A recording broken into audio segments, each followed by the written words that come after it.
with locals and weekenders popping by, eager to try a new place, and more guests booking rooms at the inn and venturing down to try Antonia's home-cooked meals.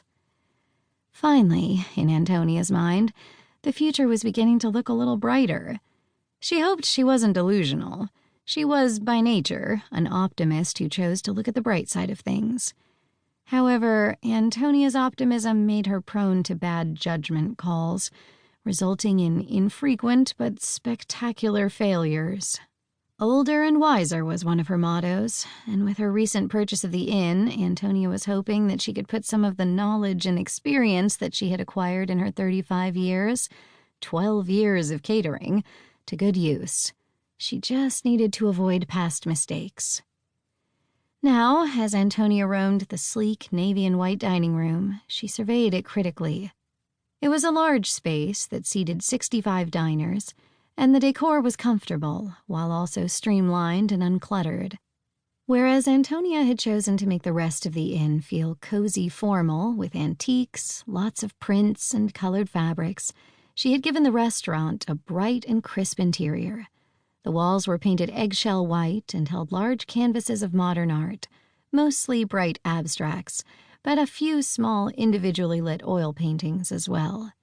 The floors had been stained a dark walnut wood, brushed smoothly and evenly. In the front of the room, by the maitre d' station, was a dark azure lacquered bar. Its 8 bar stools had button-tufted backs and sides studded with pewter nailhead trim.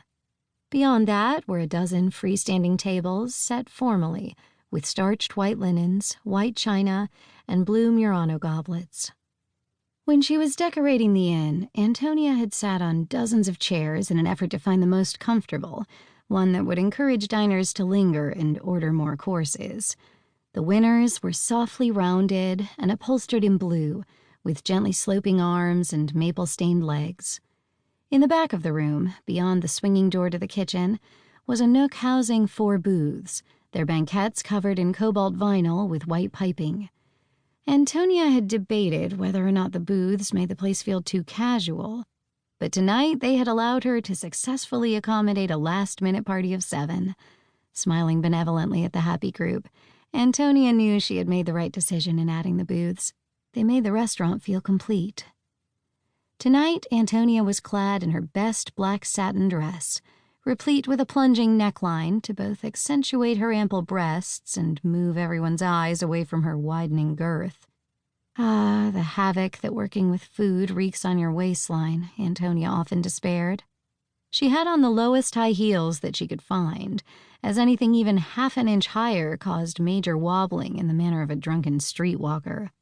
It was the last thing Antonia would have liked to have been wearing. Sweats, elastic-waisted ruffled skirts, soft cardigans, and Crocs were more her speed. But her manager had told her that she needed to sex it up and work the room in order to encourage first-time customers to become repeat customers. She hardly thought that her looking all dolled up would entice diners, especially in this small town. But with all of her money on the line with the restaurant and inn, she agreed to do whatever had to be done for the bottom line. As a result, Antonia had pulled out all the stops tonight, blowing dry her glossy black hair until it fell in cascading waves down to her shoulders, and even applying makeup. Her Cupid's bow lips were deep red, her porcelain cheeks blushed pink, and her already thick lashes fluttered darkly around her bright blue eyes. "Another wonderful dinner, Antonia. Thank you," said Joseph Fowler as he signed his check and flipped the leather-bound card holder closed. He placed it on the table next to the small pumpkin centerpiece. After finishing the last sip of his sherry, he dabbed his mouth with the cloth napkin. "Thank you, Joseph. You always make my day." Antonia beamed at her favorite dinner guest. Joseph was a renowned writer of historical fiction.